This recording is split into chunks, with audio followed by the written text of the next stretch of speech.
Ed and Lorraine Warren are probably the most famous ghost hunters in history. They refer to themselves professionally as paranormal investigators and demonologists. They were propelled into the spotlight throughout the later 20th century due to their investigations into high-profile ghost cases. The pair investigated the Enfield haunting in London, England, the Annabelle doll case, and the famous Amityville horror in the suburbs of Long Island. The Warrens may have been prominent in America, but weren't household names across the globe until 2013. This was when they were portrayed in the film The Conjuring. The film, inspired by paranormal cases investigated by the Warrens, have grossed over $1 billion worldwide. The issue with horror films, though, is people like to think they aren't real.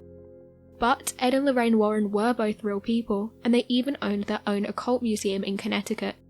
Since this point, they've both now passed, but their ghostly legacy lives on.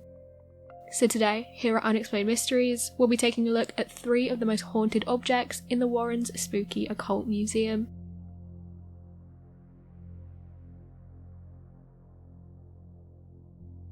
The Shadow Doll. Dolls. Ed and Lorraine Warren and creepy stuff locked away in a haunted museum all seem to go hand in hand. Dolls are meant to be innocent, fun things. Something you would give to your children when they're young, and these toys would provide endless entertainment. But horror, and the horror genre, tends to take the ordinary out of ordinary objects. Dolls often fall into that category. The Warrens may be best known for the Annabelle doll, which sits in this day in a glass cabinet, blessed twice a week by a priest. However, we're going to be looking at a different doll housed in the Warrens' occult museum. The Warrens kept a shadow doll in their museum, and it's really quite terrifying. The doll wears black robes with the same coloured hair that replicates feathers. Its mouth sits open and it has tiny, creepy eyes that seem to be burned into its plastic face. The shadow doll in the Warrens' museum has a blurred history. They don't state why the doll was created, but they do know it was allegedly created using black magic. Used in satanic rituals over the years, the doll was bought by an anonymous couple some time ago. However, after the couple began to experience eerie and unexplained phenomena, they started to fear the doll had brought some sort of dark medium or spirit into their lives.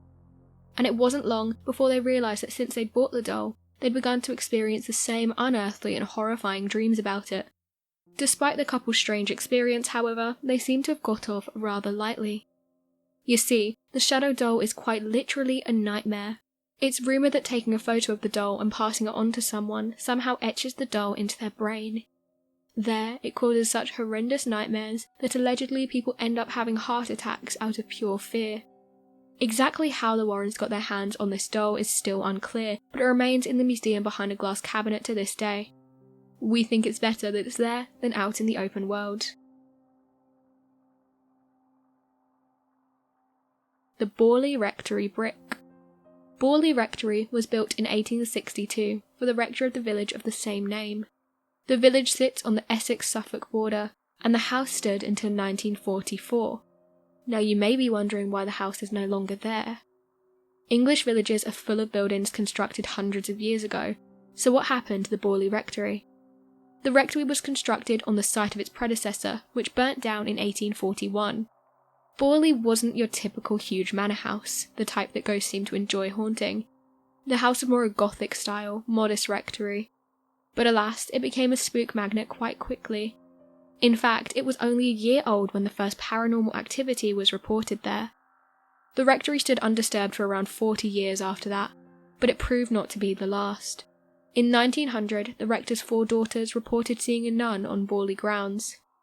This sparked several reports of sightings on the rectory's grounds by villagers, including rumours of a phantom, headless horseman running rampant around the house.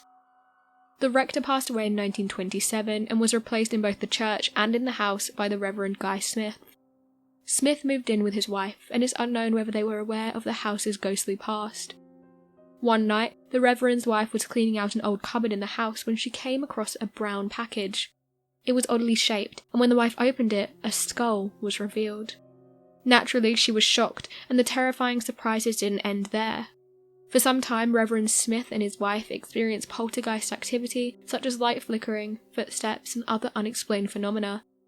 They called in paranormal investigators, and the incident got extensive coverage in the Daily Mirror newspaper, but no conclusion was reached by the time the Smiths left Boarley in 1929. The penultimate family to inhabit Boarley Rectory was the Foysters. This was with Reverend Lionel Foyster and his wife and daughter. They moved in 1930. They too experienced poltergeist activity, but on a more serious level than the Smiths. The Foysters didn't last as long at Boarley, and 6 years after moving in, it was empty once again. Boarley Rectory was eventually destroyed in a fire, which many think was deliberate by the house's last owner, Captain W.H. Gregson. Once the flames were put out, investigators found bones believed to be of a young woman in the basement, perhaps those of the skulls found by the Smiths.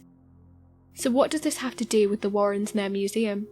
Well, Ed and Lorraine brought a brick from the Boarley to the museum as some kind of weird demonic souvenir. The brick stays there to this day, serving as a reminder to history and what has been described as England's most haunted house. The Warrens' dolls. The shadow doll isn't the only doll in the Warren Occult Museum. One doll simply couldn't suffice. The couple collected a plethora of artifacts, ranging from African tribal masks used in rituals to alleged vampire coffins. However, as we spoke about earlier in the video, dolls and the Warrens seem to be inseparable variables. The paranormal investigators are best known for the Annabelle doll that resides in the museum, but other dolls, such as the shadow doll we discussed earlier, also live there. We're gonna start with Annabelle. She may be a household name due to the film franchise, but how well do you actually know her? Well, Annabelle was gifted to a student nurse in the 1970s. Why she received the doll we don't know, but it wasn't the innocent present that it seemed. Soon after the nurse got Annabelle, strange things began to happen. The incidents surrounding the doll became more and more violent. This is where the Warrens came in.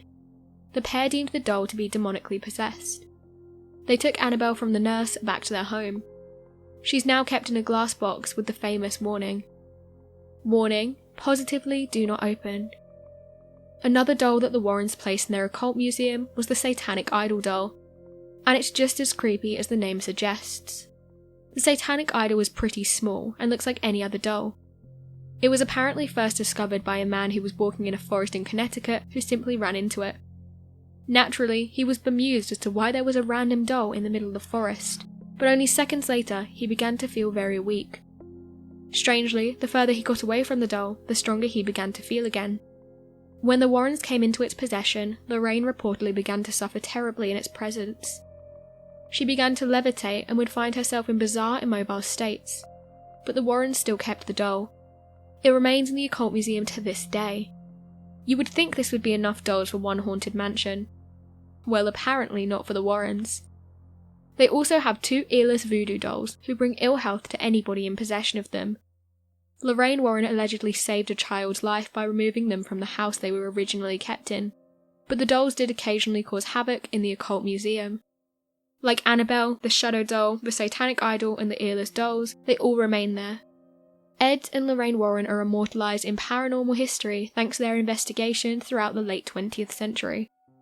Now, paranormal investigating may be a strange hobby to some, and an even weirder job, but whether or not you believe in these things, the Warrens did bring a sense of relief and rescue to many people, and for this, you've got to give them some credit.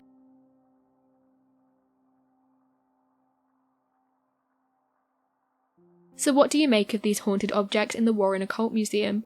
Be sure to let us know your thoughts in the comment section below and help us by growing this community whilst working to solve these unexplained mysteries. Thank you for watching and don't forget to subscribe for more videos.